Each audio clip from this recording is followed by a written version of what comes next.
Maya believed she had discovered the algorithm that controlled human suffering, not as a metaphor, not as a creative idea she was excited about. She believed it was real, that she had found it, and that powerful people were now watching her to make sure she never shared it. She also hadn't slept in 6 days, and she was, at the same time, the happiest she had ever been in her life. That is what makes this case so disorienting.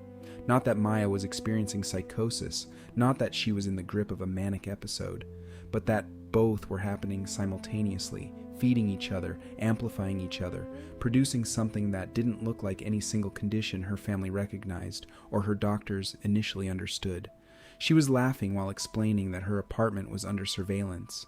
She was weeping while describing her mission to save the world. She was both grandiose and terrified, both euphoric and convinced she was being hunted. This is schizoaffective disorder, and it is one of the hardest things psychiatry has ever tried to name. Schizoaffective disorder is a chronic psychiatric condition characterized by the simultaneous or near simultaneous presence of psychotic symptoms and significant mood disturbance. It is distinct from schizophrenia, in which mood episodes may be brief or absent, and from bipolar disorder or major depressive disorder, in which psychosis, when it appears at all, is typically confined to the peak of a mood episode. In schizoaffective disorder, psychosis can persist even when the mood has stabilized. The person may be calm, neither manic nor depressed, and still hear voices, still hold delusions, still be unreachable in ways that have nothing to do with how they feel. There are 2 primary subtypes. The bipolar type is marked by manic episodes, often with depressive periods as well.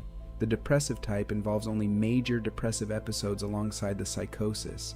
In both subtypes, the psychotic symptoms must persist for at least 2 weeks in the absence of any prominent mood episode.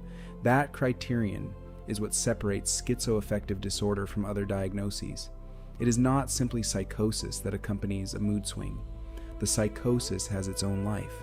Prevalence estimates suggest that schizoaffective disorder affects somewhere between 0.3 and 0.8% of the population, making it rarer than schizophrenia and far rarer than bipolar disorder. But those numbers may undercount the true prevalence because the condition is frequently misidentified.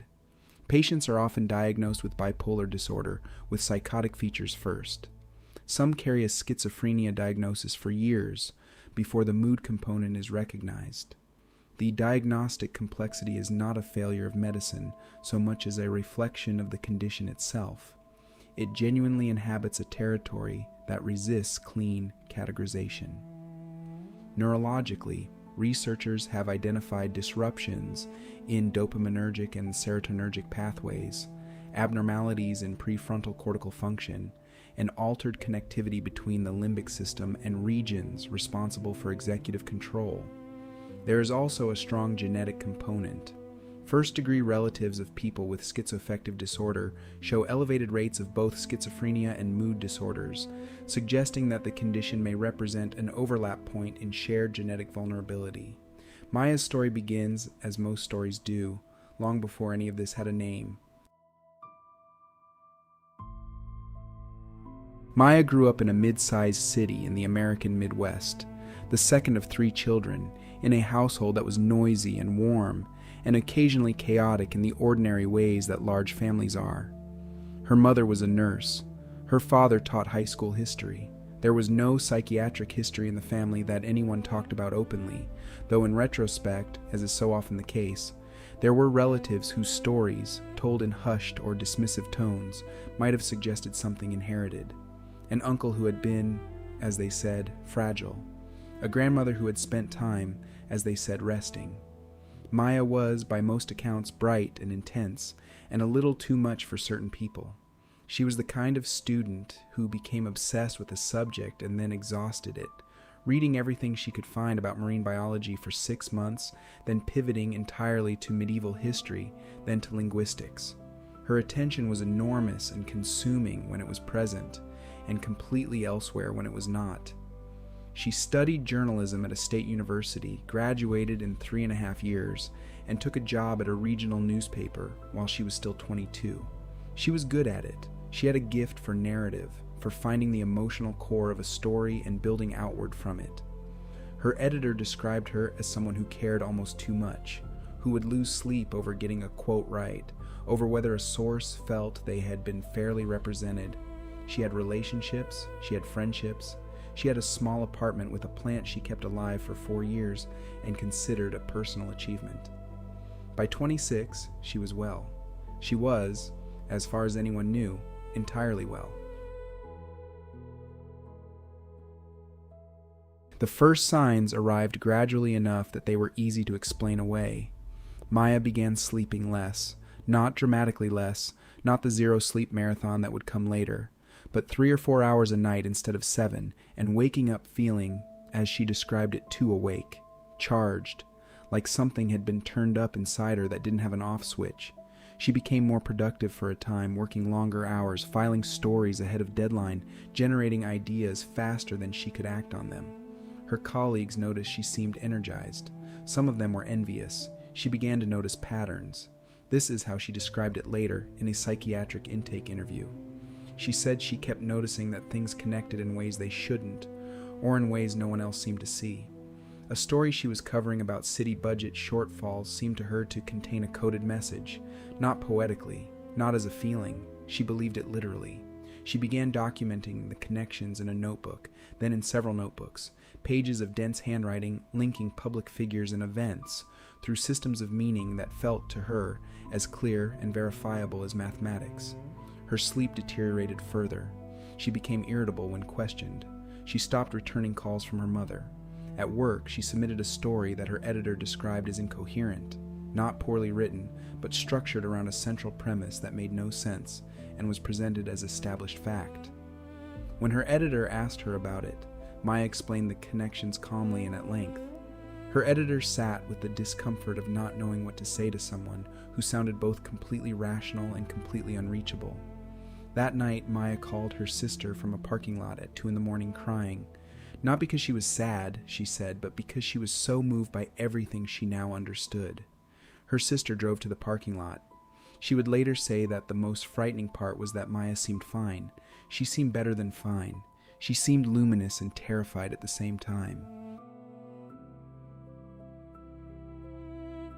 The full episode arrived over the following 2 weeks. Maya stopped going to work. She stopped eating with any regularity. She had, by this point, almost entirely stopped sleeping, and the sleep deprivation was amplifying everything: the grandiosity, the paranoia, the fractured sense of time and sequence. She had become convinced that her apartment was being monitored by individuals connected to the subjects of her reporting, and she covered the windows with paper and moved her mattress to the bathroom. She communicated primarily in texts that her sister described as cascading, long chains of thoughts that circled back on themselves, sometimes breaking mid-sentence into fragments that seemed to belong to a different conversation. Intermixed with the paranoid content was something almost the opposite: a sustained elation, a sense of cosmic significance, a conviction that she was at the center of something that mattered enormously. She described it as being too full of light. She also, during this period, experienced what she would later identify as voices, not loud or external seeming, but persistent, commentating, a quiet, ongoing narration that she could not silence.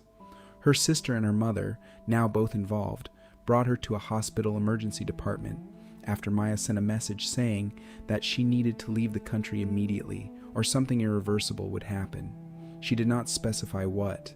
At the emergency department, she was evaluated and admitted. The initial working diagnosis was a manic episode with psychotic features. She was started on a mood stabilizer and an antipsychotic. She remained inpatient for 11 days. When she was discharged, the psychosis had partially resolved. The mania had quieted, but the voices had not stopped. And 2 weeks after discharge, a depressive episode began.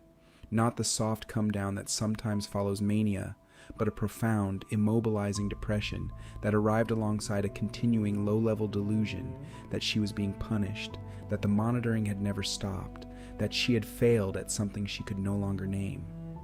It was this pattern, psychosis persisting through mood states cycling beneath ongoing psychotic symptoms, that eventually led to a revised diagnosis. What was happening inside Maya's brain during these weeks is, in neurobiological terms, a collision of multiple dysregulated systems. The psychotic symptoms, the delusions, the ideas of reference, the voices, are associated with dysregulation of dopamine transmission, particularly in the mesolimbic pathway. Excess dopaminergic activity in this circuit is thought to produce what researchers call aberrant salience, the experience of ordinary stimuli as carrying urgent personal meaning. This is why patterns become codes, why a budget story contains a message. The brain is assigning significance to things that are statistically meaningless, and it is doing so with the full force of perceived certainty. The manic symptoms arise from a different, partially overlapping system. Dysregulation of the circadian rhythm architecture, altered noradrenergic and serotonergic tone, and what appears to be a failure of the prefrontal cortex to modulate the hyperactivation of reward circuits.